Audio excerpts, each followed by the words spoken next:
तो जय हिंद बच्चों, लेकर आ चुका हूं मैं आप लोगों के लिए नेक्स्ट वीडियो ऑफ फिजिक्स, जहां पे आज हम डिस्कस करने वाले हैं स्पेक्ट्रम ऑफ लाइट। तो चलिए बताता हूं आप लोगों की स्पेक्ट्रम होता क्या है, ज़्यादा टेंशन लेने की जरूरत नहीं है। तो सबसे पहले आपको जो मैंने आपको लास्ट क्लास में करवाया था वो एक छोटी सी चीज़ याद दिला दूं, ताकि उसके उसी से रिलेटेड बेसिकली ये वाली जो चीज़ है वो होने वाली है आपके पास, स्पेक्ट्रम ऑफ लाइट।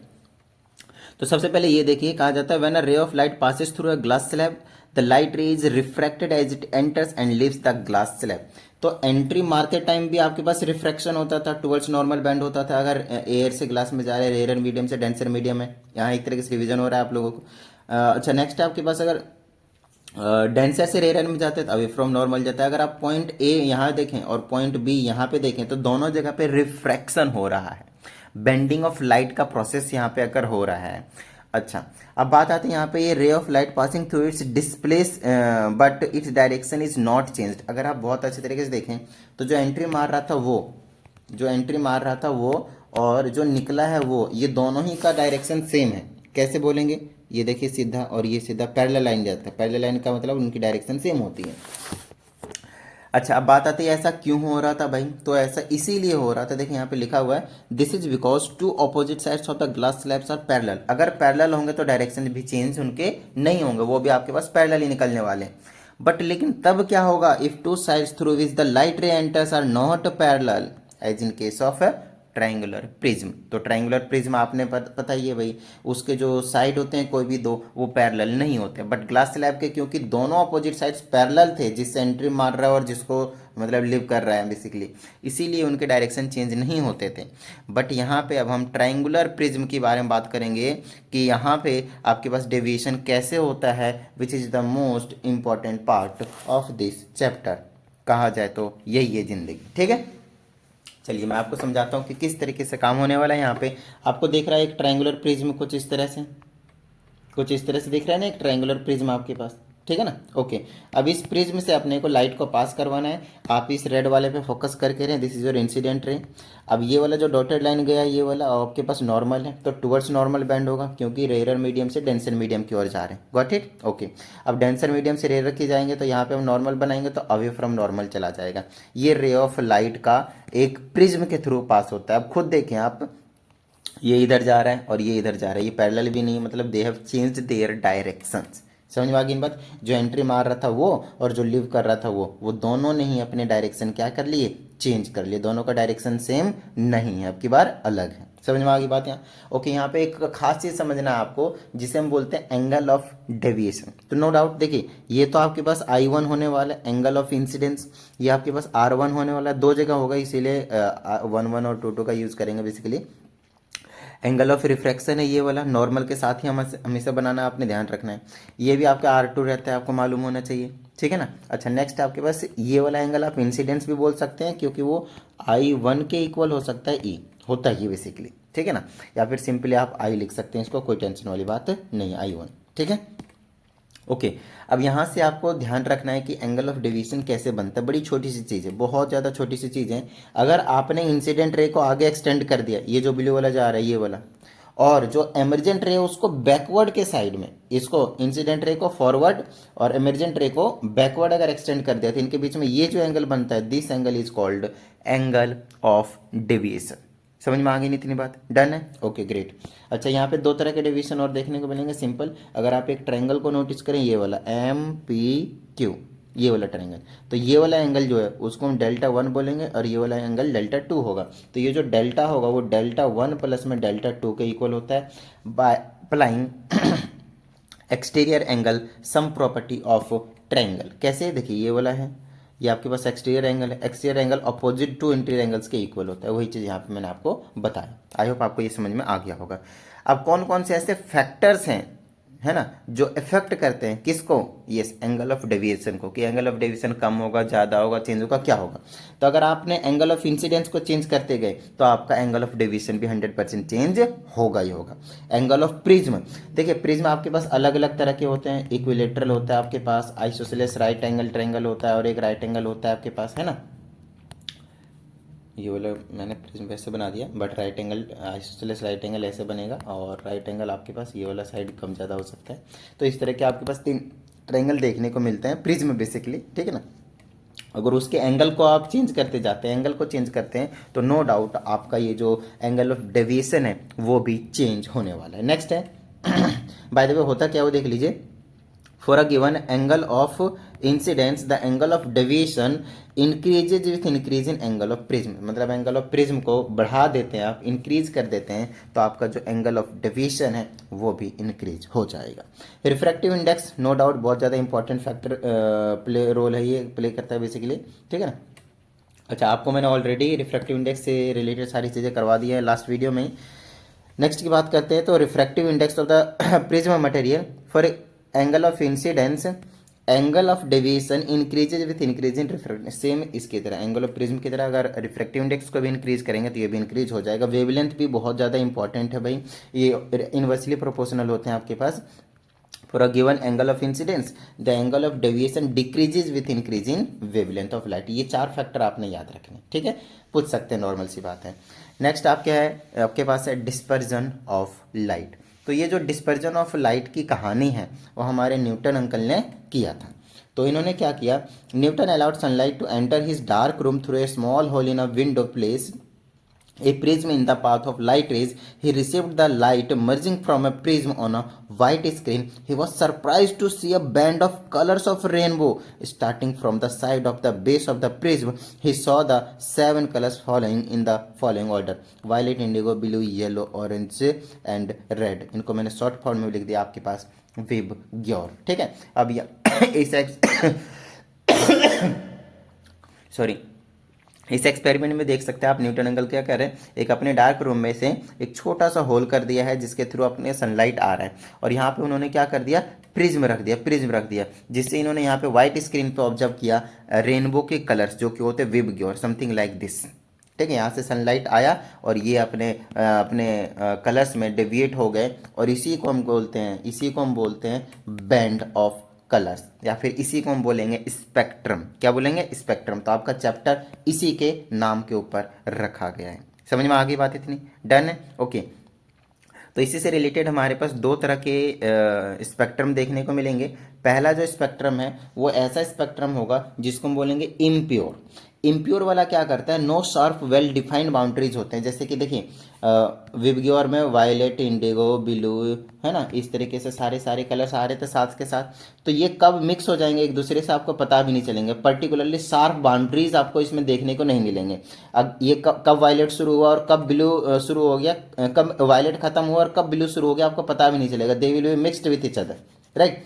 तो इसी को हम बोलते हैं इम्प्योर स्पेक्ट्रम, ठीक है ना। इस टाइप के स्पेक्ट्रम को हम बोलते हैं इम्प्योर स्पेक्ट्रम, या फिर आप ये बोल सकते हैं कि प्रिज्म जो होता है इम्प्योर प्रिज्म, एक तरीके से कह सकते हो। अगर प्योर वाले की बात करता हूँ, प्योर वाले को, तो उसमें आपको पर्टिकुलरली सारे के सारे शार्प बाउंड्रीज दिखेंगे कि वायलेट खत्म हुआ, ब्लू शुरू हुआ, समझ में आ रही बात। इंडिगो, वायलेट के बाद इंडिगो था, ब्लू था, सारे शार्प बाउंड्रीज के साथ आपको अलग अलग पर्टिकुलरली दिखाई देंगे, ठीक है, ओके। तो इनकी एक बार रीडिंग लेते जानी है साथ साथ में, नॉर्मल सी चीज़ें। नेक्स्ट है Newton's experiment that prism itself produce no colour. तो न्यूटन अंकल ने एक ऐसा भी एक्सपेरिमेंट किया था जिससे उनको कंक्लूजन मिला, ठीक है, ये जो प्रिज्म है वो खुद ही एक ऐसा भी है, एक तो कलर भी देता है, बाद में कलर भी नहीं देता। तो सर ये ऐसा कैसे होता है, तो सबसे पहले इसको समझते हैं एक बार। अगर आप इस वाले में देखते हैं तो हमने एक लाइट को पास कराया, तो डेविएट होकर सीधा यहाँ पे गया, ग्रीन वाला लाइट हमने पास करवाया था। अगर हमने उल्टा प्रिज्म यहाँ पे रख दिया तो ग्रीन ही कलर आपके पास डेविएट होकर मिल गया था। लेकिन तब क्या होगा जब हम इसमें व्हाइट लाइट पास करवाएं। अगर व्हाइट लाइट पास करवाते हैं, ध्यान समझिएगा, व्हाइट लाइट पास करवाते हैं तो ये स्प्लिट होगा, तो पहले तो विबग्योर में ये वाला बैंड ऑफ स्पेक्ट्रम बनाएगा पहले, और अगर आप इस स्पेक्ट्रम को वापस यहाँ से भेज देते हैं तो आपको यहाँ पे वापस व्हाइट कलर देखने को मिलेगा। समझ में आ रही बात। इसका एग्जांपल यहाँ पे आप देख सकते हैं बहुत अच्छे तरीके से। ये आपके पास व्हाइट लाइट गया, ठीक है ना, यहाँ से स्पेक्ट्रम बन गया, और इस स्पेक्ट्रम को वापस जब हमने यहाँ पे पास करा दिया था आपको वापस व्हाइट लाइट मिल गया। इसीलिए ये वाले इस एक्सपेरिमेंट को कहते हैं कि prism gives itself no colour, ठीक है। नेक्स्ट क्वेश्चन है न्यूटन्स कलर डिस्क। बड़ी छोटी सी चीज़ है, सबसे पहले एक छोटी सी चीज़ समझ लीजिए जिसको हम बोलते हैं परसिस्टेंस ऑफ विजन।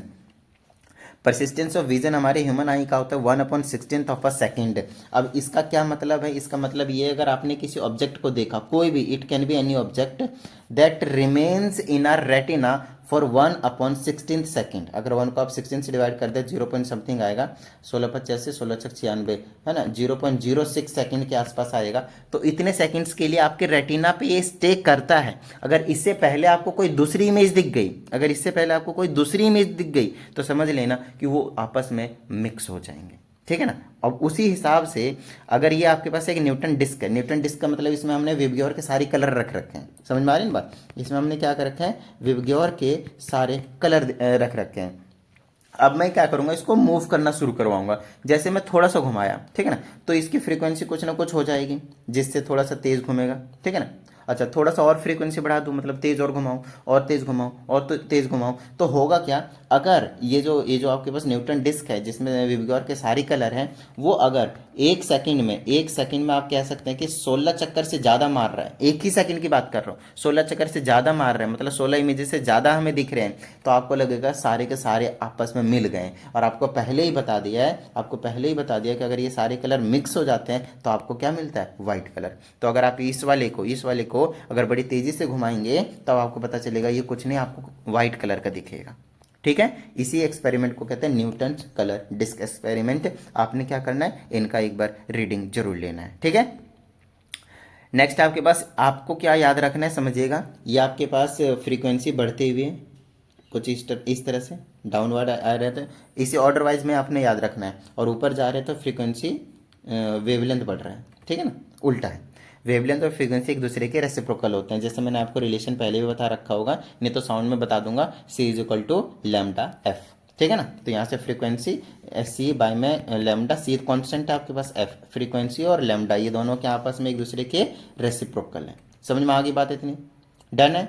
चलिए इसको, अच्छा सबसे ज़्यादा इंपॉर्टेंट यहाँ से क्वेश्चन जो बनते हैं वो इसमें से पूछते हैं, यूजेस ये वाले हो गए, ये वाले हो गए, ये वाले हो गए, ये हो गए, ये हो गए, ये हो गए। तो आपको मैंने प्रॉपर एक PDF बनाकर दे दिया है, तो यहाँ से नोट्स प्लीज़ बना लीजिएगा, नहीं तो अभी ज़्यादा वक्त नहीं है आप लोगों के एग्जाम के, तो अच्छे से बस सिर्फ देख देख के समझते जाइएगा, ठीक है ना, उतना टाइम वेस्ट मत कीजिएगा।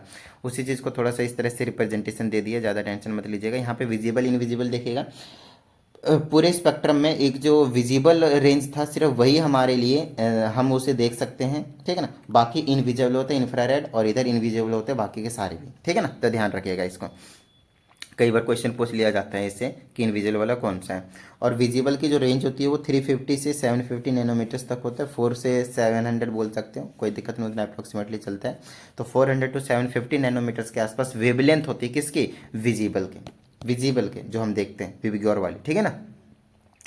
नेक्स्ट आपके पास बड़ी ही छोटी छोटी चीज़ें हैं, मेरा कहने का मतलब ये कि थियोरिटिकल वाले पार्ट है, ये चीज़ आपको सिर्फ और सिर्फ देखते के ही समझ जाना है। सोर्सेस ऑफ इंफ्रारेड रेडिएशन क्या है, कहाँ से इंफ्रारेड रेडिएशन जनरेट होता है, मैं थोड़ा थोड़ा सा करते जाऊँगा, अच्छे से देखते जाइएगा। और यहाँ पे आपके पास प्रॉपर्टीज़ हैं इंफ्रारेड के, वीडियो को पॉज करके और अच्छे से रीडिंग लेते हुए जाना है इनके, ठीक है ना। बड़ी छोटी छोटी सी चीज़ें हैं।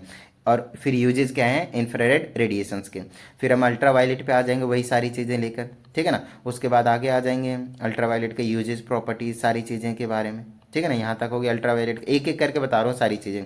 नेक्स्ट आपके पास अल्ट्रावायलेट का हार्मफुल इफेक्ट्स, फिर एक्सरेज के बारे में सारी चीज़ें आ जाएंगी, यहाँ पे देख लीजिए बहुत अच्छे तरीके से, बड़े प्यार से, ठीक है। नेक्स्ट आपके पास गामा रेज के बारे में आ जाएंगे, फिर आपके पास रेडियो वेव्स के बारे में आ जाएंगे, देख लीजिए, थोड़ा सा रोक देता हूँ ताकि आप वीडियो को पॉज करके अच्छे से कर सकें, ठीक है ना। फिर आपके पास माइक्रोवेव्स आ जाएंगे, उसके बाद आपके पास आ जाएगा मेन चीज़ है स्कैटरिंग ऑफ लाइट। यहाँ से आपके पास फिर से कहानी शुरू हो जाती है। देखिए स्कैटरिंग ऑफ लाइट का मतलब होता है लाइट का फैलना, ठीक है ना। लाइट का फैलना कब, जब वो टकराते हैं, स्ट्राइक करते हैं, किस में, किसी एटम्स के साथ, डस्ट पार्टिकल के साथ, वाटर ड्रॉपलेट्स के साथ, इन एक्सेट्रा एक्सेट्रा, ठीक है ना। किसी मीडियम में जाकर टकराते हैं तो वो लाइट क्या होती है, स्कैटर होती है, फैलती है, ठीक है ना। अच्छा लाइट जो है स्कैटरिंग जो है वो डिपेंड करती है wavelength of light. So scattering आप कह सकते हैं, scattering directly depend, sorry inversely depend to the wavelength to the power 4। ये चीज़ ध्यान रखिएगा, वेवलेंथ जितना कम होगा स्कैटरिंग उतना ही ज़्यादा होगा। तो अगर आपको मैं विबग्योर में से एक छोटी सी कहानी समझाऊं कि सबसे ज़्यादा वेवलेंथ कम किसकी होती है, तो वायलेट की, ठीक है ना। वायलेट की सबसे कम वेवलेंथ होती है और रेड की सबसे ज़्यादा वेवलेंथ होती है। तो आप मुझे बताएंगे कि स्कैटरिंग सबसे ज़्यादा किसकी होगी तो वेवलेंथ जिसकी कम स्कैटरिंग उसकी ज़्यादा, तो violet colour, indigo colour, blue colour, ये वाले ज़्यादा स्कैटर होंगे रेड के मुकाबले। रेड ज़्यादा डेविएट नहीं करता, समझ में आ रही है ना बात। रेड ज़्यादा आपके पास स्कैटरिंग नहीं दिखाता है, ठीक है। और स्काई का कलर आपके पास इसी रीजन से ब्लू दिखाई देते हैं, क्योंकि ये हमारे पास आते आते स्कैटर हो जाते हैं ऑलमोस्ट, तो रेड वाले हमें प्रॉपर दिखाई देगा। लेकिन violet indigo blue almost same colour होते हैं, जिसकी वजह से स्काई आपको ब्लू दिखाई देता है। ये कुछ एप्लीकेशन आपने एक बार जरूर रेड आउट लेना है, समझने हैं इनको, ठीक है ना। ये वाले सारी की सारी चीज़ें नॉर्मल सी चीज़ें, ये सिर्फ आपने सिर्फ एक एक बार रीडिंग लेना, आपको सारी चीज़ें समझ में आते चले जाएंगे, इनमें ज़्यादा टेंशन लेने की ज़रूरत नहीं, ठीक है ना।